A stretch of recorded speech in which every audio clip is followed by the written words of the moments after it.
ನಮಸ್ತೆ ಎಲ್ಲರಿಗೂ. ಇನ್ನು ಇವತ್ತಿನ ದಿನ ಬಂದು ನವರಾತ್ರಿ 8ನೇ ದಿನ ಆಗಿರುತ್ತೆ. ಇವತ್ತಿನ ಬಣ್ಣ ಬಂದು ನಾವು ರಾಮ ಗ್ರೀನ್ ಇಲ್ಲ ರಾಮ ಬ್ಲೂ ಇವೆರಡರಲ್ಲಿ ಯಾವುದಾದ್ರೂ ಹಾಕೋಬೋದು. ನನ್ನ ಹತ್ರ ರಾಮ ಬ್ಲೂ ಕಲರ್ ಇತ್ತು, ಸೊ ಅದರಿಂದ ನಾನು ರಾಮ ಬ್ಲೂನ ವೇರ್ ಮಾಡಿದ್ದೀನಿ. ಮತ್ತು ಇವತ್ತಿನ ದಿನ ಬಂದು ನಾವು ಮಹಾಗೌರಿ ತಾಯಿನ ಪೂಜಿಸ್ತೀವಿ. ಇವತ್ತು ಕೂಡ ನಾನು ನೈವೇದ್ಯಕ್ಕೆ ಏನೂ ಮಾಡಿರಲಿಲ್ಲ, ಸೊ ಅದರಿಂದ ಒಂದು ಗ್ಲಾಸು ಹಾಲನ್ನ ಇಟ್ಬಿಟ್ಟು ಪೂಜೆನ ಮಾಡಿಕೊಂಡೆ ಅಂತಲೇ ಹೇಳ್ಬೋದು. ಇವತ್ತು ಹೂವು ಏನು ಚೇಂಜ್ ಮಾಡಿಲ್ಲ, ಏನಕ್ಕೆಂದರೆ ನೆನ್ನೆ ಹೂವು ಎಕ್ಸ್ಚೇಂಜ್ ಮಾಡಿದ್ದಕ್ಕೆ ಇವತ್ತು ನಾನು ಮಾಡಿಲ್ಲ. ನಿಮಗೆ ಪ್ರತಿದಿನ ಕಂಟಿನ್ಯೂಸ್ ಆಗಿ ಬರೀ ಪೂಜೆ ಮಾಡೋ ವಿಡಿಯೋಗಳೇ ಬರ್ತಿದೆ, ಸೊ ಯಾರು ಬೇಜಾರು ಮಾಡ್ಕೋಬೇಡಿ. ಏನು ಮಾಡೋಕ್ಕಾಗಲ್ಲ, ನವರಾತ್ರಿ ಆಗಿರೋದ್ರಿಂದ ಮಾಡಲೇಬೇಕಾಗಿರುತ್ತೆ. ಸೊ ಹೇಳಲೇಬೇಕಾಗುತ್ತೆ. ಸೊ ಅದರಿಂದ ಮಾಡ್ತಾಯಿದ್ದೀನಿ ಅಷ್ಟೇನೆ. ನಾನು ಇನ್ನೇನು ಮಾಮೂಲಿ ರೆಗ್ಯುಲರಾಗಿ ಏನಾದರೂ ಸ್ಪೆಷಲ್ ಇದ್ದರೆ ಬ್ಲಾಗ್ ಪೂರ್ತಿ ಅವತ್ತಿನ ದಿನದಲ್ಲಿ ತೋರಿಸ್ಬೋದು. ಬಟ್ ಏನು ಸ್ಪೆಷಲ್ ಇಲ್ಲದೆ ಇರೋದ್ರಿಂದ ನಾನು ಲಾಸ್ಟ್ ವೀಡಿಯೋದಲ್ಲೂ ಕೂಡ ನಾನು 2 ದಿನದ್ದು ಒಂದೇ ದಿನ ಹಾಕಿದ್ದೀನಿ. ಇವತ್ತು ಕೂಡ ನಾನು 2 ದಿನದ್ದು ಒಂದೇ ದಿನ ಹಾಕಿದ್ದೀನಿ. 8 ಮತ್ತು 9ನೇ ದಿನದ್ದು ಇವತ್ತಿನ ಬ್ಲಾಗಲ್ಲಿ ಇದೆ. ಇದು ಬಂದು ನಾನು ಪಿಂಕ್ ಕಲರ್ ಸ್ಯಾರಿ ವೇರ್ ಮಾಡಿದ್ದೀನಿ. ಇವತ್ತಿನ ದಿನ ಬಂದು 9ನೇ ದಿನ ಆಗಿರುತ್ತೆ, ನವರಾತ್ರಿಯ 9ನೇ ದಿನ ಆಗಿರುತ್ತೆ ಮತ್ತು ಕಡೆ ದಿನ ಆಗಿರುತ್ತೆ. ಇವತ್ತಿನ ಬಣ್ಣ ಬಂದು ಪಿಂಕ್ ಕಲರ್ ಆಗಿರುತ್ತೆ. ಇವತ್ತು ನಾವು ಸಿದ್ಧಿದಾತ್ರಿಯನ್ನು ದೇವಿಯನ್ನು ಪೂಜಿಸ್ತೀವಿ. ಮತ್ತು ಇವತ್ತು ಇನ್ನೂ ಒಂದು ಸ್ಪೆಷಲ್ ಏನಂತ ಹೇಳಿದ್ರೆ, ಕಡೆ ದಿನ ಆಗಿರೋದ್ರಿಂದ ನಾವು ಹೊಸ್ಲಿಗೂ ಕೂಡ ಪೂಜೆನ ಮಾಡಬೇಕಾಗುತ್ತೆ. ಸೊ ಅದರಿಂದ ನಾನು ಫಸ್ಟು ಪೂಜೆ ಸಾಮಾನೆಲ್ಲ ಎತ್ತಿ ಇಟ್ಕೋತಾ ಇದ್ದೆ. ಹೊಸ್ಲಿಗೆ ಅಂತ ಹೇಳ್ಬಿಟ್ಟು ಪೂಜೆ ಸಾಮಾನೆಲ್ಲ ರೆಡಿ ಮಾಡ್ಕೋತಾ ಇದ್ದೆ. ಅದೇ ಹೂವು ಇದ್ದಿದ್ದರಿಂದ ಸ್ವಲ್ಪ ನನಗೆ ನಾನು ಈಗ ಲಾಸ್ಟ್ ವಿಡಿಯೋದಲ್ಲಿ ಹೇಳಿದ್ದೀನಿ ಅಂತ ಅನಿಸುತ್ತೆ, ಸ್ವಲ್ಪ ನನಗೆ ಪೀರಿಯಡ್ಸ್ದು ಪ್ರಾಬ್ಲಮ್ ಇದ್ದಿದ್ದರಿಂದ ಸಿಕ್ಕಾಬಟ್ಟೆ ಮೈಕೈ ನೋವು, ಹೊಟ್ಟೆ ನೋವು ಎಲ್ಲ ತುಂಬ ಇತ್ತು. ಸೊ ಅದರಿಂದ ನನಗೆ 2 ದಿನದಿಂದ ನನಗೆ ಹೂವು ಕೂಡ ಕಟ್ಟೋದಕ್ಕಾಗಲಿಲ್ಲ. ನಾನು ಕಡೇ ದಿನ ಲಾಸ್ಟ್ ದಿನ ಹೂವು ಎಲ್ಲ ಜಾಸ್ತಿ ಹಾಕಿ ಅಲಂಕಾರ ಮಾಡಿ ಪೂಜೆ ಮಾಡಬೇಕು ಅಂತ ಅಂದ್ಕೊಂಡೆ. ಬಟ್ ನಿಜವಾಗ್ಲೂ ಆಗಲಿಲ್ಲ ನನ್ನ ಕೈಲಿ. ಸೊ ಅದಕ್ಕೇ ಇರೋ ಹೂವನ್ನೇ ಎಲ್ಲ ಒಂದೊಂದು ಸಿಂಗಲ್ಲೇ ಹಾಕ್ಬಿಟ್ಟು ಸೇಮ್ ಮಾಮೂಲಿ ಥರನೇ ಪೂಜೆ ಮಾಡಿಕೊಂಡೆ ಇವತ್ತು ಕೂಡ. ಏನಂದರೆ ಹೊಸ್ಲು ಪೂಜೆ ಒಂದು ಎಕ್ಸ್ಟ್ರಾ ಆ್ಯಡ್ ಆಗಿದೆ ಅಷ್ಟೇ ಇದರಲ್ಲಿ. ಮತ್ತು ಇನ್ನೊಂದೇನೆಂದರೆ ಮಧ್ಯದಲ್ಲಿ ನವರಾತ್ರಿ 7ನೇ ದಿನನೋ ಗೊತ್ತಿಲ್ಲ 6ನೇ ದಿನನೋ ಸರಸ್ವತಿ ಪೂಜೆ ಅಂತ ಹೇಳಿ ಬರುತ್ತೆ. ಬಟ್ ನಾನು ಅದನ್ನು ಕೂಡ ಮಾಡೋಕ್ಕಾಗಲಿಲ್ಲ. ಅದು ನನಗೆ ಆದಮೇಲೆ ನೆನಪಾಯಿತು, ಅಯ್ಯೋ ನಾನಿವತ್ತು ಸರಸ್ವತಿ ಪೂಜೆ ಮಾಡಬೇಕಿತ್ತು ಬುಕ್ಕೆಲ್ಲ ಇಟ್ಟು ಅಂತ ಹೇಳ್ಬಿಟ್ಟು. ಸೊ ಸಂಜೆ ಕೂಡ ನನಗೆ ಅದು ನೆನಪಾಗಿಲ್ಲ, ಪೂಜೆ ಮಾಡಿದ್ಮೇಲೂ ನೆನಪಾಗಿಲ್ಲ. ಅದು ಮಾರನೇ ದಿನ ನನಗೆ ನೆನಪಾಗಿದ್ದು. ಅವತ್ತಿನ ದಿನವೇ ನನಗೆ ನೆನಪಾಗಿದ್ದಿದ್ರೆ ನಾನು ಅಟ್ಲೀಸ್ಟು ಬೆಳಗ್ಗೆ ಮಾಡೋಕ್ಕಾಗಿಲ್ಲ ಅಂದರೂ ಸಂಜೆನಾದರೂ ಮಾಡ್ತಿದ್ದೆ. ಅದೊಂದು ಸ್ಕಿಪ್ ಆಗೋಯಿತು. ಬಟ್ ನೆಕ್ಸ್ಟ್ ಇಯರ್ ಈ ರೀತಿ ಏನು ಪ್ರಾಬ್ಲಮ್ ಆಗ್ದಂಗೆ ನಾನು ನೋಡ್ಕೊತೀನಿ, ಇನ್ನೂ ಚೆನ್ನಾಗಿ ಮಾಡೋದಕ್ಕೆ ಪ್ರಯತ್ನ ಪಡ್ತೀನಿ. ಇವತ್ತಂತೂ ನಿಜವಾಗ್ಲೂ ನನಗೆ ತುಂಬ ಬೇಜಾರಾಯಿತು. ಹೂವು ಎಲ್ಲ ಜಾಸ್ತಿ ಹಾಕಿ ಪೂಜೆ ಮಾಡಬೇಕು ಅಂತ ಅಂದ್ಕೊಂಡಿದ್ದೆ, ಬಟ್ ಹೂವು ಕಟ್ಟೋದಕ್ಕೆ ಆಗಿಲ್ಲ ನನ್ನ ಕೈಲಿ. ತುಂಬ ಅಂದರೆ ತುಂಬ ನನಗೆ ಏನಿತ್ತು ಅಂತ ಅಂದರೆ, ಇವತ್ತು ಲಾಸ್ಟ್ ದಿನ ಏನಾದರೂ ಒಂದು ನೈವೇದ್ಯಕ್ಕೆ ಚೆನ್ನಾಗಿ ಮಾಡಬೇಕು, ಅಟ್ಲೀಸ್ಟ್ ಕೇಸರಿ ಬಾತಾದರೂ ಬೇಗ ಆಗುತ್ತೆ, ಕೇಸರಿ ಬಾತಾದರೂ ಮಾಡಿಬಿಟ್ಟು ಇವತ್ತು ನೈವೇದ್ಯಕ್ಕಿಟ್ಟು ಪೂಜೆ ಮಾಡಬೇಕು ಅಂತ ಅಂದ್ಕೊಂಡೆ. ಬಟ್ ಅದು ಕೂಡ ಆಗಲೇ ಇಲ್ಲ. ನನಗೆ ಏನಂದರೆ ಬೇಗ ಮುಗಿಬೇಕಿತ್ತು ಕೆಲಸ. ಇವಾಗ ಮಕ್ಳಿಗೆ ಬೇರೆ ಸ್ಕೂಲ್ ರಜೆ ಇರೋದ್ರಿಂದ ಮಕ್ಳಿಗೆ ಸ್ಕೂಲ್ ಇದ್ದಿದ್ದರೆ ನಮಗೆ ರೆಗ್ಯುಲರಾಗಿ ಆಗೋ ಕೆಲಸಗಳು ಆಗಿಬಿಡ್ತಿತ್ತು. ಇಷ್ಟೊತ್ತಿಗೆ ಅಂತ ಹೇಳಿ ತಿಂಡಿ ಮುಗ್ದೋಗ್ತಿತ್ತು, ಅಷ್ಟೊತ್ತಿಗೆಲ್ಲ ಆಗೇ ಹೋಗ್ತಿತ್ತು. ಬಟ್ ಇವಾಗ ಏನು ಪ್ರಾಬ್ಲಮ್ಮು ಅಂತ ಹೇಳಿದ್ರೆ, ಮಕ್ಕಳು ಸ್ಕೂಲ್ ಇಲ್ದಿರೋದ್ರಿಂದ ಸ್ವಲ್ಪ ಊಟ ತಿಂಡಿ ಸ್ವಲ್ಪ ಸ್ಕಿಪ್ ಆಗುತ್ತೆ, ಮುಂದೆ ಹೋಗುತ್ತೆ. ಅದು ಬಿಟ್ಟರೆ ಇನ್ನೇನು ಪ್ರಾಬ್ಲಮ್ ಇಲ್ಲ. ಅದೊಂದರಿಂದನೇ ಸ್ವಲ್ಪ ಲೇಟ್ ಆಗ್ತಿದೆ, ಸ್ವಲ್ಪ ಎದ್ದೇಳೋದು ಅಂತಲೇ ಹೇಳ್ಬೋದು. ಮಕ್ಕಳಿಗೆ ರಜೆ ಇದೆಯಲ್ಲ ಅನ್ನೋದೊಂದೇ ಒಂದು ಪ್ರಾಬ್ಲಮ್ ಆಗಿರೋದು ಇವಾಗ. ಅದಕ್ಕೆ ಸ್ವಲ್ಪ ಪೂಜೆಗಳು ಕೂಡ ತಡ ಆಗ್ತಿದೆ. ಬೆಳಿಗ್ಗೆ ಎದ್ದು ಎಲ್ಲ ಕೆಲಸಗಳೆಲ್ಲ ಕ್ಲೀನಿಂಗ್ ಕೆಲಸಗಳೆಲ್ಲ ಮುಗಿಸಿ ನಾನು ಪೂಜೆ ಮಾಡಬೇಕು. ಏನು ಎಲ್ಲ ಅಲ್ಲಲ್ಲೇ ಬಿಟ್ಟು ಇಲ್ಲಿಲ್ಲೇ ಬಿಟ್ಟು ನಾನು ಸ್ನಾನ ಮಾಡಿ ಡೈರೆಕ್ಟ್ ದೀಪ ಕೂಡ ಹಚ್ಚೋದಕ್ಕಾಗಲ್ಲ. ಸೊ ಅದರಿಂದ ನಾನು ನೀಟಾಗಿ ಕ್ಲೀನ್ಗಳೆಲ್ಲ ಮಾಡಿ ಪ್ಯಾಸೇಜ್ ಎಲ್ಲ ತೊಳೆದು ಮನೆಯೆಲ್ಲ ಕ್ಲೀನ್ ಮಾಡಿಕೊಂಡು ಆಮೇಲೆ ನಾನು ಮತ್ತು ಇನ್ನೊಂದೇನೆಂದರೆ ಒಲೆ ಎಲ್ಲ ಕ್ಲೀನ್ ಮಾಡಿ ನೈಟೇ ಮಲಗಿರ್ತೀನಿ. ಬೆಳಿಗ್ಗೆ ಎದ್ದು ಒಲೆ ಪೂಜೆ ಮಾಡಿ ಏನಾದರೂ ನೈವೇದ್ಯಕ್ಕೆ ಅಟ್ಲೀಸ್ಟು ಹಾಲಾದರೂ ಕೂಡ ನಾವು ಇಡಲೇಬೇಕಲ್ವ. ಸೊ ಅದೊಂದರಿಂದ ಅದನ್ನು ಕೂಡ ಎಲ್ಲ ಒಟ್ಟಿಗೆ ಮುಗಿಸಿ ನಾನು ಪೂಜೆಗೆ ಕೂತ್ಕೋಬೇಕು. ಸೊ ಅದರಿಂದ ನನಗೆ ಸ್ವಲ್ಪ ಕೆಲಸಗಳು ಲೇಟ್ ಆಗ್ತಿರೋದ್ರಿಂದ, ಅದರಲ್ಲೂ ಈಗ ಸ್ವಲ್ಪ ಪೀರಿಯಡ್ಸ್ ಪ್ರಾಬ್ಲಮ್ ಬೇರೆ ಇರೋದ್ರಿಂದ ಇವಾಗ ಆಗ್ಬಿಡ್ತೀನಿ ಅನ್ನೋ ಭಯದಿಂದ ಬೇಗ ಬೇಗ ಪೂಜೆ ಮಾಡಿಕೊಂಡೆ ನಾನಿವತ್ತು. ಅದಲ್ಲದೇ ಇಲ್ಲ ಅಂದಿದ್ದಿದ್ರೆ ನಾನು ನಿಧಾನಕ್ಕೆ ಸ್ವಲ್ಪ ಏನಾದ್ರೂ ನೈವೇದ್ಯಕ್ಕೆ ಏನು ಭಯ ಇಲ್ಲ ಅಂದಿದ್ದಿದ್ರೆ ನಿಧಾನಕ್ಕೆ ನೈವೇದ್ಯಕ್ಕೆಲ್ಲ ರೆಡಿ ಮಾಡಿಕೊಂಡು ಹೂವು ಎಲ್ಲ ನೀಟಾಗಿ ಕಟ್ಕೊಂಡು ಇನ್ನೊಂದು ಸ್ವಲ್ಪ ಹೂವು ತೊಗೊಂಬಂದು ನಾನು ಪೂಜೆ ಕೂಡ ಮಾಡ್ತಿದ್ದೆ. ಸೊ ಅದೇ ಒಂದು ಪ್ರಾಬ್ಲಮ್ ಆಗಿದ್ದು ಅಂತಲೇ ಹೇಳ್ಬೋದು. ನನಗೆ ನಮಗೆ ಏನದ್ರ ಮೇಲೆ ಸಮಾಧಾನ ಇರುತ್ತೋ ಅದ್ರ ಮೇಲೆ ನಾವು ಮಾಡ್ಕೋಬೇಕು. ನನಗೆ ಫಸ್ಟು ಪೂಜೆ ಮಾಡಿಬಿಟ್ಟು ಆಮೇಲೆ ನೆಕ್ಸ್ಟು ನಾನು ಹೊಸ್ಲು ಪೂಜೆ ಮಾಡಬೇಕು ಅಂತ ಅನ್ನಿಸ್ತು. ಸೊ ಅದರಿಂದ ನಾನು ಪೂಜೆ ಎಲ್ಲ ನೀಟಾಗಿ ಮಾಡಿ ಮುಗಿಸ್ಕೊಂಡು ಆಮೇಲೆ ನಾನು ಹೊಸ್ಲು ಪೂಜೆನ ಮಾಡೋದಕ್ಕೆ ಬಂದೆ. ಪೂಜೆ ಮಾಡಿದ್ಮೇಲೆ ಒರೆಸ್ಬಾರ್ದು, ಗುಡಿಸ್ಬಾರ್ದು, ತೊಳಿಬಾರ್ದು ಅಂತ ಹೇಳ್ತಾರೆ. ಸೊ ನಾನೇನು ತೊಳಿಯೋಕ್ಕೆ ಹೋಗಿರಲಿಲ್ಲ. ಬೆಳಿಗ್ಗೆ ಎದ್ದಿದ ತಕ್ಷಣವೇ ಪ್ಯಾಸೇಜ್ ಎಲ್ಲ ನಾನು ತೊಳ್ಕೊಂಡೆಲ್ಲ ನೀಟಾಗಿ ಕ್ಲೀನ್ ಮಾಡ್ಕೊಂಡಿದ್ದೆ. ಜಸ್ಟ್ ಹೊಸ್ಲಿಗೆ ಅರಿಶಿನ ಕುಂಕುಮ ಇಟ್ಟು ಪೂಜೆ ಮಾಡ್ಕೊಳ್ಳೋದು ಅಷ್ಟೇ ಅಲ್ವಾ, ಬಿಡು ಅಂತ ಹೇಳ್ಬಿಟ್ಟು ನಿಧಾನಕ್ಕೆ ಮಾಡ್ಕೊಳ್ಳೋಣ, ಫಸ್ಟ್ ಪೂಜೆ ಮಾಡಿಬಿಡೋಣ ಅಂತ ಹೇಳ್ಬಿಟ್ಟು ಪೂಜೆ ಮಾಡಿಕೊಂಡು ಆಮೇಲೆ ನೆಕ್ಸ್ಟು ಹೊಸ್ಲು ಪೂಜೆನ ರೆಡಿ ಮಾಡಿಕೊಂಡು ಹೊಸ್ಲಿಗೆಲ್ಲ ಅರಿಶಿನ ಎಲ್ಲ ಉಜ್ಜಿ ಅರಿಶಿನ ಕುಂಕುಮ ಇಟ್ಟು ಸಿಂಪಲ್ಲಾಗಿ ಒಂದು ರಂಗೋಲಿನ ಹಾಕ್ಕೊಂಡು ಪೂಜೆನ ಮಾಡಿಕೊಂಡೆ. ಕಾಯಿ ಮನೇಲೇ ಇತ್ತು, ಬಾಳೆಹಣ್ಣು ವೀಳ್ಯದೆಲೆ ಎಲ್ಲ ತರಿಸ್ಬಿಟ್ಟು ಬೆಳಿಗ್ಗೆ ನಮ್ಮ ಯಜಮಾನ್ರು ಡ್ಯೂಟಿಗೆ ಹೋಗೋಷ್ಟೊತ್ತಿಗೆ ಅದನ್ನು ತರಿಸ್ಬಿಟ್ಟೆ. ಏನಕ್ಕಂದರೆ ಇವಾಗ ಸ್ವಲ್ಪ ಹೊರಗಡೆ ಹೋಗೋದು ಕೂಡ ನಂದು ಕಡಿಮೆ ಆಗಿದೆ. ಏನಕ್ಕಂದರೆ ಮಕ್ಕಳು ಮನೇಲೇ ಇರೋದ್ರಿಂದ ನಾನೆಲ್ಲಾದರೂ ಹೋಗಬೇಕು ಅಂದರೆ ಮಕ್ಳುಗಳ್ನೂ ಕರ್ಕೊಂಡು ಹೋಗಬೇಕು.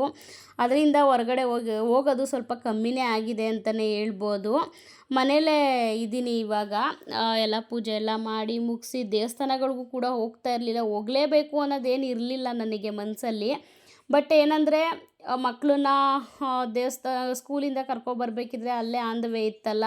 ಸೊ ಅದರಿಂದ ನಾನು ದೇವಸ್ಥಾನಕ್ಕೆ ಹೋಗಿ ಬರ್ತಿದ್ದೆ. ಅದು ಅಲ್ಲದೆ ಇವತ್ತು ಬೇರೆ ಮಂಗಳವಾರ ಆಗಿರೋದ್ರಿಂದ ನಾನು ಹೊನ್ನಾವರ ಮಂತ್ರಾಲಯ ಕ್ಷೇತ್ರಕ್ಕೆ ಹೋಗ್ತಿದ್ನಲ್ಲ. ಬಟ್ ಇವಾಗ ಒಂದು ತಿಂಗಳೇ ಆಯಿತು ಅಂತಲೇ ಹೇಳ್ಬೋದು, 4 ವಾರಗಳೇ ಆಗೋಯಿತು. ನಾನು ಹಂಗೂ ಅಂದ್ಕೊಂಡೆ ನನಗೇನಾದರೂ ನೋಡೋಣ, ಪೂಜೆ ಮಾಡಿ ಸ್ವಲ್ಪ ಮನ್ಸಿಗೆ ಸಮಾಧಾನ ಆಯಿತು ಅಂದರೆ ಹೋಗೋಣ ಅಂತ ಅಂದ್ಕೊಂಡಿದ್ದೆ. ಬಟ್ ಪೂಜೆ ಎಲ್ಲ ಮಾಡಿ ಹೊಸ್ಲು ಪೂಜೆ ಎಲ್ಲ ಮಾಡಿ ನನಗೆ ಆಗಲೇ ಇಲ್ಲ, ಸಿಕ್ಕಾಬಟ್ಟೆ ಪೇಯ್ನ್ ಇತ್ತು. ಬಟ್ ಅದಕ್ಕೋಸ್ಕರ ಹೋಗಲಿಲ್ಲ. ಕಡೆಗೂ ಇವತ್ತು ಪೂರ್ತಿ ಆಗಲೇ ಇಲ್ಲ ಅಂತಲೇ ಹೇಳ್ಬೋದು. ನಾನು ಅಷ್ಟು ನೋವಾಗ್ತಿತ್ತು. ಅದು ಜಸ್ಟ್ ಡೇ ಅಂತ ಅಂದಿದ್ರೆ ಬಿಡು ಅಂತ ಹೇಳ್ಬೋದಿತ್ತು. ಅದು 2 ದಿನದಿಂದ ನನಗೆ ನೋವ್ತಾನೆ ಇದೆ. ಬಟ್ ಅದರಿಂದ ಇನ್ನೇನೋ ಆಗ್ಬಿಡ್ತೀನೇನೋ ಅನ್ನೋ ಭಯದಿಂದನೇ ಅದೇ ಒಂದು ಮೈಂಡ್ ಸೆಟ್ ಮಾಡ್ಕೊಬಿಟ್ಟಿರ್ತೀವಿ ನಾವು ಹೆಣ್ಮಕ್ಳು. ಆಲ್ಮೋಸ್ಟ್ ಎಲ್ಲರಿಗೂ ಗೊತ್ತಿರುತ್ತೆ ಇದ್ರ ಬಗ್ಗೆ, ಏನು ಹೊಸ್ದಾಗೇನು ಹೇಳೋ ಅಂಥದ್ದೇನಿಲ್ಲ. ಸೊ ಅದೊಂದು ಪ್ರಾಬ್ಲಮ್ ಆಗಿದ್ದರಿಂದ ನನಗೆ ಸ್ವಲ್ಪ ಲಾಸ್ಟ್ ದಿನ ನಾನು ಅನ್ಕೋತಾನೇ ಇದ್ದೆ, ಫಸ್ಟ್ ಡೇ ನಾನು ಹೆಂಗೆ ಶುರು ಮಾಡಿದ್ದೀನೋ, ಎಷ್ಟು ಖುಷಿಯಿಂದ ನಾನು ಶುರು ಮಾಡಿದ್ದೀನೋ, ಕೊನೆ ದಿನದ ತನಕ ನಾನು ಹಂಗೆ ಮಾಡ್ಕೊಂಡು ಹೋಗಬೇಕು ಅಂತ ನಂದೊಂದು ಆಸೆ ಇದ್ದಿದ್ದು. ಬಟ್ ಅದೇ ಥರನೇ ನಾನು ಮಾಡ್ಕೊಂಡು ಬಂದೆ. ನನಗೆ 9 ದಿನಗಳ ಕಾಲ ಯಾವ ಅಡೆತಡೆಗಳಾಗಿರ್ಬೋದು, ಅಲ್ಲೋಗಬೇಕು ಇಲ್ಲೋಗಬೇಕು ಅಂತ ಅನ್ನೋದಿರ್ಬೋದು, ಎಲ್ಲಿಗೂ ಕೂಡ ಹೋಗೋಕ್ಕೆ ಆಗಲಿಲ್ಲ. ನಾವೆಲ್ಲೋ ಹೋಗಬೇಕು ಅಂತ ಪ್ಲ್ಯಾನ್ ಕೂಡ ಮಾಡಿದ್ವಿ. ನಮ್ಮ ಮಾವಂಗೆ ಸ್ವಲ್ಪ ಏನೋ ಕಾಲು ಸ್ವಲ್ಪ ಏಟಾಗಿತ್ತು ಅಂತ ಹೇಳ್ಬಿಟ್ಟು ನೋಡ್ಕೊಂಬರೋಣ ಅಂತ ಹೇಳ್ಬಿಟ್ಟು ಹೊರಟಿದ್ವಿ. ಏನಕ್ಕಂದರೆ ಮಾಲೆ ಅಮಾವಾಸ್ಯೆಗೂ ಕೂಡ ಹೋಗೋದಕ್ಕಾಗಲಿಲ್ಲ. ಸೊ ಅದರಿಂದ ನಾವು ಇದಕ್ಕೆ ಹೋದರೆ ನೋಡ್ಕೊಂಡು ಬಂದಂಗಾದರೂ ಆಗುತ್ತೆ, ಇನ್ನು ಹಬ್ಬಕ್ಕೂ ಬೇರೆ ಹೋಗಿಲ್ಲ ಈ ಸಲ ಅಂತ ಹೇಳ್ಬಿಟ್ಟು, ಮಕ್ಳಿಗೆ ಹುಷಾರಿಲ್ದಿರೋದೊಂದು ಕಾರಣದಿಂದ ಹೋಗೋಕ್ಕಾಗಲಿಲ್ಲ ಹಬ್ಬಕ್ಕೆ. ಇಲ್ಲ ಅಂದಿದ್ದಿದ್ರೆ ಮಾಲೆ ಅಮಾವಾಸ್ಯೆಗೆ ಹೋಗ್ಬೋದಿತ್ತು.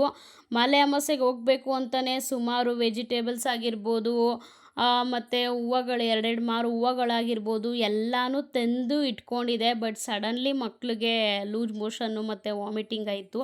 ಸೊ ಅದೊಂದು ಪ್ರಾಬ್ಲಮಿಂದ ಶುಕ್ರವಾರ ಅಮ್ಮನ ಮನೇಲಿ ಹಬ್ಬ ಇದ್ದಿದ್ದರಿಂದ ಮಕ್ಕಳು ಸಿಕ್ಕಾಬಟ್ಟೆ ತಿಂದುಬಿಟ್ಟಿದ್ರು, ಆಯಿಲ್ ಐಟಮ್ಸ್ ಎಲ್ಲ ತಿಂದುಬಿಟ್ಟಿದ್ರಲ್ಲ. ಶನಿವಾರ ಅಂತೂ ಪೂರ್ತಿ ಅವರು ಸ್ವಲ್ಪ ಹುಷಾರು ತಪ್ಪಿದ್ರು ಅಂತಲೇ ಹೇಳ್ಬೋದು. ಅದ್ರ ಜೊತೆಗೆ ಯಜಮಾನ್ರಿಗೂ ಬೇರೆ ಹೆಲ್ತ್ ಅಪ್ಸೆಟ್ ಆಗಿತ್ತು. ಸೊ ಅವರು ಡ್ಯೂಟಿಗೆ ರಜಾ ಹಾಕಿದ್ರು ಶನಿವಾರ. ನೀವೇ ನೋಡಿರ್ತೀರ ಶನಿವಾರದ್ದು ಬ್ಲಾಗಲ್ಲಿ. ದೇವ್ರ ಮನೆಯೆಲ್ಲ ಹೆಂಗೂ ರಜಾ ಹಾಕಿದಿರಲ್ಲ ಅಂತ ಹೇಳ್ಬಿಟ್ಟು ಹಾಸ್ಪಿಟಲ್ಗೆಲ್ಲ ತೋರಿಸ್ಕೊಂಬಂದಾದ್ಮೇಲೆ ಮಧ್ಯಾಹ್ನದ ಮೇಲೆ ನಾವು ಹೋಗಿ ಅಂಗಡಿಗೆ ಎಲ್ಲ ನೋಡಿಕೊಂಡು ಪರ್ಚೇಸ್ ಮಾಡ್ಕೊಂಡು ಬಂದಿದ್ದು. ಇನ್ನೂ ವಾಟರ್ ಪ್ಯೂರಿಫೈಯರ್ ಬಂದು ನೈಟೇ ಆಯಿತು ಅಂತಲೇ ಹೇಳ್ಬೋದು ನಾವು ಅದನ್ನು ತೊಗೊಂಬರೋದಕ್ಕೆ, ಬುಕ್ ಮಾಡಿ ಬರೋದಕ್ಕೆ. ಈ ರೀತಿಯಾಗಿ ಆಯಿತು. ಅದಕ್ಕೆ ಊರಿಗೆ ಹೋಗೋದಕ್ಕಾಗಲಿಲ್ಲ. ಅದೊಂದು ಪ್ರಾಬ್ಲಮ್ಮಿಂದ ಈಗ ಹೋಗೋಣ ಅಂತ ಪ್ಲ್ಯಾನ್ ಮಾಡಿದ್ವಿ. ಅಮ್ಮಂಗೆ ಹೇಳೋಣ, ಸ್ವಲ್ಪ ಸಂಜೆ ಟೈಮಿಗೆ ಬಂದು ಒಂದು ದಿನ ಅಷ್ಟೇ ಎಣ್ಣೆ ಹಾಕ್ಬಿಡಮ್ಮ ದೀಪಕ್ಕೆ, ಸ್ವಲ್ಪ ಬತ್ತಿ ಮುಂದೆ ಮಾಡಿಬಿಟ್ಟು ಅಂತ ಹೇಳೋಣ ಅಂತ ಅಂದ್ಕೊಂಡಿದ್ವಿ. ಕಡೆಗೂ ನಮ್ಮ ಯಜಮಾನ್ರಿಗೆ ರಜಾ ಸಿಗದೇ ಹೋಗೋದಕ್ಕೆ ಆಗಲಿಲ್ಲ ಅಂತಲೇ ಹೇಳ್ಬೋದು. ಏನಂದರೆ ಏನು ಅಡೆತಡೆಗಳು ಆಗಲೇ ಇಲ್ಲ. ಎಲ್ಲ ನೀಟಾಗಿ 9 ದಿನಗಳ ಕಾಲ ಎಲ್ಲ ನೀಟಾಗೇ ಆಯಿತು ಅಂತಲೇ ಹೇಳ್ಬೋದು. ಎಲ್ಲ ಮುಗಿಸ್ದೆ ಒಟ್ಟಿನಲ್ಲಿ. ತುಂಬ ಖುಷಿ ಆಯಿತು ಅಂತಲೇ ಹೇಳ್ಬೋದು. ಹೊಸ್ಲು ಪೂಜೆನೂ ಕೂಡ ಚೆನ್ನಾಗೇ ಆಯಿತು ಅಂತಲೇ ಹೇಳ್ಬೋದು. ಹೊಸ್ಲು ಪೂಜೆ ಮಾಡಿದ್ಮೇಲೆ ಒಂದು 5 ಜನ ಮುತ್ತೈದೆಯರಿಗೆ ಅರಿಶಿನ ಕುಂಕುಮ ಕೊಟ್ಟರೆ ಇನ್ನೂ ಕೂಡ ತುಂಬ ಒಳ್ಳೆಯದು. ಬಟ್ ನಮ್ಮ ಇಲ್ಲಿ ಬೆಂಗಳೂರಲ್ಲಂತೂ ಹೆವಿ ಕಷ್ಟ. ನಮ್ಗೆ ಯಾರೂ ಅಷ್ಟು ಪರಿಚಯಗಳು ಕೂಡ ಮಾಡ್ಕೊಂಡಿರಲ್ಲ. ಸೊ ಇಲ್ಲಿ ನಮ್ಮ ಬಿಲ್ಡಿಂಗಲ್ಲೂ ಕೂಡ ಯಾರೂ ಅಷ್ಟು ಜನಗಳು ಇಲ್ಲ. ಅದರಲ್ಲಂತೂ ಕೆಳಗಡೆ ಮನೆಯವರಂತೂ ಅವ್ರ ಜೊತೇಲಿ ನಾವು ಮಾತಾಡೋದೇ ಇಲ್ಲ. ಇನ್ನಿರೋರೇ ಒಬ್ಬರು ಕರೆದ್ರೆ 5 ಜನನ ಕರೆದು ಕೊಡಬೇಕು, ಇಲ್ಲಾಂದರೆ ಏನಕ್ಕೆ ಅಂತ ಹೇಳ್ಬಿಟ್ಟು ನಾನು ಅಲ್ಲೇ ಸೈಲೆಂಟ್ ಆಗಿಬಿಟ್ಟೆ. ನಾನು ಹಂಗೂ ಅರಿಶಿನ ಕುಂಕುಮಕ್ಕೆಲ್ಲ ಕರೆಯೋಣ ಅಂತ ಮಾಡಿದ್ದೆ. ಮಿನಿಮಮ್ ಅಂದ್ರೂ ಒಂದು 5 ಜನನಾದರೂ ಬೇಕೇ ಬೇಕು, ಇಲ್ಲಾಂದರೆ ಅದು ಒಂಥರ ನನಗೆ ಮನ್ಸಿಗೆ ಸಮಾಧಾನ ಆಗಿಲ್ಲ. ಸೊ ಅದರಿಂದ ಯಾರನ್ನೂ ಕರೆಯೋದಕ್ಕೆ ಹೋಗಿಲ್ಲ. ಸಂಜೆ ತನಕನೂ ಏನು ಪ್ರಾಬ್ಲಮ್ ಇಲ್ದಂಗೆ ನೀಟಾಗಿ ಎಲ್ಲ ಮುಗೀತು ಅಂತಲೇ ಹೇಳ್ಬೋದು. ಇವತ್ತಿಂದು ಕೂಡ ಪೂಜೆ ಫೈನಲಾಗಿ ನವರಾತ್ರಿ ಫಸ್ಟ್ ಇಯರು ನೀಟಾಗಿ ಕಂಪ್ಲೀಟ್ ಆಯಿತು ಅಂತಲೇ ಹೇಳ್ಬೋದು. ಸದ್ಯ ನಂದು ಪೀರಿಯಡ್ಸ್ದೊಂದು ಪ್ರಾಬ್ಲಮ್ ಇತ್ತು, ಅದು ಕೂಡ ಸಾಲ್ವ್ ಆಯಿತು ಅಂತಲೇ ಹೇಳ್ಬೋದು. ಇನ್ನು ನನ್ನ ತಮ್ಮ ಟ್ರೈಪಾಡ್ ತೊಗೊಂಬಂದಿದ್ದ. ಅವನು ಲಾಸ್ಟ್ ಟೈಮ್ ತೊಗೊಂಡಿದ್ದು ಸೇಮ್ ಇದೇ ಥರ ಇತ್ತು. ನಂದು ಹಳೆ ಬ್ಲಾಗ್ಗಳೆಲ್ಲ ನೋಡಿದರೆ ಗೊತ್ತಿರುತ್ತೆ ನಿಮಗೆ. ಸೇಮ್ ಇದೇ ಥರ ಇದ್ದಿದ್ದು. ಬಟ್ ಅವನೇನು ಮಾಡಿಬಿಟ್ಟ, ಇದನ್ನೇ ಚಿಕ್ಕಮಂಗ್ಳೂರು ಇದ್ದು ಅವ್ನು ತೊಗೊಂಡಿದ್ದೇನೆ ಅದು. ಬಟ್ ಅವ್ನು ಪರ್ಚೇಸ್ ಮಾಡಿದ್ದು ನಾನು ಯೂಸ್ ಮಾಡ್ತಾಯಿದ್ದೆ. ನನಗೆ ಬೇಕು ಕೊಡು ಅಂತ ಹೇಳ್ಬಿಟ್ಟು. ಅವನು ಬ್ಲಾಗರೇ, ಬಟ್ ಅವನು ಜಾಸ್ತಿ ಹೊರಗಡೆ ಹೋದಾಗ ಮಾತ್ರ ಯೂಸ್ ಮಾಡ್ತಿದ್ದು. ನಂತರ ಡೈಲಿ ಏನು ಯೂಸ್ ಮಾಡ್ತಿರ್ಲಿಲ್ವಲ್ಲ. ಸೊ ಅದೊಂದಕ್ಕೋಸ್ಕರ ನಾನು ಅದನ್ನು ಈಸ್ಕೊಂಡಿದ್ದೆ ಅವನ ಹತ್ರ. ನೋಡಿದ್ರೆ ಅವನು ಚಿಕ್ಕಮಂಗ್ಳೂರಿಗೆ ಹೋದಾಗ ತೊಗೊಂಡೋಗಿ ಮೇಲ್ಗಡೆ ಟ್ರಕ್ಕಿಂಗ್ಗೆ ಅಂತ ಹೋದಾಗ ಅಲ್ಲೇ ಬಿಟ್ಟು ಬಂದಿದ್ದಾನೆ. ಇನ್ನು ನೆಕ್ಸ್ಟು ಈಗ ಮೊನ್ನೆ ಒಂದು ಬ್ಲಾಗ್ ಹಾಕಿದ್ನಲ್ಲ, ಅದರಲ್ಲಿ ಅವನು ಹೋಗಿ ಇವಾಗ ಉತ್ತರ ಪ್ರದೇಶಕ್ಕೆ ಹೋಗ್ತಿದ್ದೀನಿ ನನಗೂ ಬೇಕು ಅಂತ ಹೇಳ್ಬಿಟ್ಟು ಹೋಗಿ ಪರ್ಚೇಸ್ ಮಾಡ್ಕೊಂಡು ಬಂದಿದ್ದಾನೆ. ನಾನು ಹಂಗೂ ಕೇಳಿದೆ, ಕೊಡೋ ನನಗೆ ಅಲ್ಲಿಂದ ಬಂದಮೇಲೆ ಅಂತ ಅಂದ್ಬಿಟ್ಟು. ಇಲ್ಲ ಅಂತ ಹೇಳ್ಬಿಟ್ಟು ನನಗೆ ಬುಕ್ ಮಾಡಿಕೊಟ್ಟಿದ್ದೆ. ಇಲ್ಲ ನನಗೆ ಬೇಕು, ಇದು ಅದ್ರ ಥರ ಅಲ್ಲ, ಇದು ಹುಷಾರಾಗಿ ನೋಡ್ಕೋಬೇಕು, ಪ್ಲ್ಯಾಸ್ಟಿಕ್ ಥರ ಇತ್ತು. ಬಟ್ ಇದಕ್ಕಿಂತ ಅದೇ ಕಾಸ್ಟ್ಲಿ, ಆದರೆ ಅದು ಒಂಥರ ಅಷ್ಟು ಬಾಳಿಕೆ ಬರೋಲ್ಲ. ಬೇಡ ಕಣಕ್ಕ, ನಾನು ನಿನಗೆ ಬುಕ್ ಮಾಡಿಕೊಡ್ತೀನಿ ಹಳೇದು ಥರನೇ, ಅದೇ ಚೆನ್ನಾಗಿ ನಿನಗೆ ಇದಾಗುತ್ತೆ ಅಂತ ಹೇಳ್ಬಿಟ್ಟು ಮತ್ತು ನನಗೆ ಬುಕ್ ಮಾಡಿಕೊಟ್ಟಿದ್ದ. ಅದು ಆಫರಲ್ಲಿ ನನಗೆ ಇನ್ನೂ ಕಡಿಮೆನೇ ಸಿಕ್ಕಿತ್ತು. ಸರಿ ಅದಕ್ಕೆ ನೋಡ್ಬಿಟ್ಟು ಅವತ್ತೇ ಅವನು ಬುಕ್ ಮಾಡಿಕೊಟ್ಬಿಟ್ಟು ಹೋದ ನನಗೆ. ಅದು ಇವತ್ತು ಬಂತು ಫೈನಲಾಗಿ. ಅದನ್ನು ಎಲ್ಲ ನೋಡಿಕೊಂಡು ಚೆಕ್ ಮಾಡ್ಕೋತಾ ಇದ್ದೆ. ಇನ್ನೂ ದಸರಾ ರಜೆ ಬೇರೆ ಅಲ್ವಾ, ಎಲ್ಲಾದರೂ ಹೋಗೋಣ ಅಂತ ಪ್ಲ್ಯಾನ್ ಮಾಡ್ತಾಯಿದ್ದೀವಿ. ನೋಡೋಣ, ಆದಷ್ಟು ಟ್ರೈ ಮಾಡ್ತಾಯಿದ್ದೀವಿ. ಎಲ್ಲೆಲ್ಲಿ ಪ್ಲೇಸ್ಗಳು ಎಲ್ಲಿ ಹೋಗ್ತೀವಿ ಎಲ್ಲ ವ್ಲಾಗ್ ಮಾಡ್ತೀನಿ. ನನಗೆ ಅಲ್ಲಿಗೆಲ್ಲ ಬೇಕಲ್ಲ ಟ್ರೈಪಾಡು ಅಂತ ಹೇಳ್ಬಿಟ್ಟು ಹೆಂಗೋ ಅಷ್ಟೊತ್ತಿಗೆ ಅದು ಬಂತು. ಯೂಸ್ ಆಗುತ್ತೆ ನಮಗೆ. ಹೋಗ್ತೀವಿ ಅಂತ ಹೇಳಿದ್ರೆ ಯಾವ್ದಾರ ಪ್ಲೇಸ್ಗೆ ಎಂಜಾಯ್ಮೆಂಟು ಕೂಡ ಇರಬೇಕು, ಈ ಕಡೆ ದೇವಸ್ಥಾನದ ಥರನೂ ಇರಬೇಕು. ಆ ರೀತಿ ನೋಡ್ತಿದ್ದೀವಿ. ನೋಡೋಣ ಎಲ್ಲಿ ಅಂತ ನಿಮ್ಮ ಹತ್ರ ಶೇರ್ ಮಾಡ್ತೀವಿ. ಪಕ್ಕ ಹೋಗ್ತೀವಿ ಕೂಡ. ನನ್ನ ವೀಡಿಯೋಸಿಂದ ಏನಾದರೂ ಸ್ವಲ್ಪನಾದರೂ ನಿಮಗೆ ಖುಷಿ ಕೊಡ್ತಿದೆ, ಮೋಟಿವೇಶನ್ ಸಿಗ್ತಿದೆ, ಯೂಸ್ಫುಲ್ ಆಗ್ತಿದೆ ಅಂತ ಹೇಳಿದ್ರೆ ದಯವಿಟ್ಟು ಸಬ್ಸ್ಕ್ರೈಬ್ ಮಾಡ್ಕೊಂಡು ನೋಡೋದನ್ನು ಮಾತ್ರ ಮರಿಬೇಡಿ. ಹೊಸ್ದಾಗಿ ಏನಾದರೂ ನನ್ನ ಚಾನಲ್ನ ನೋಡ್ತಿದ್ರೆ ನೀವು ಕೂಡ ಸಬ್ಸ್ಕ್ರೈಬ್ ಮಾಡ್ಕೊಂಡು ನೋಡಿ ಅಂತ ಹೇಳ್ತೀನಿ. ಇನ್ನೂ ಒಳ್ಳೊಳ್ಳೆ ವೀಡಿಯೋಸ್ಗಳನ್ನ ಒಳ್ಳೊಳ್ಳೆ ಕಂಟೆಂಟ್ ಜೊತೆಗೆ ಇನ್ನು ನಿಮ್ಮ ಮುಂದೆ ಬರ್ತೀನಿ. ಇದಿಷ್ಟು ಇವತ್ತಿನ ವಿಡಿಯೋ ಆಗಿತ್ತು. ಮತ್ತೆ ನಾಳೆ ವಿಡಿಯೋದಲ್ಲಿ ಭೇಟಿ ಆಗೋಣ. Thank you for watching. Bye.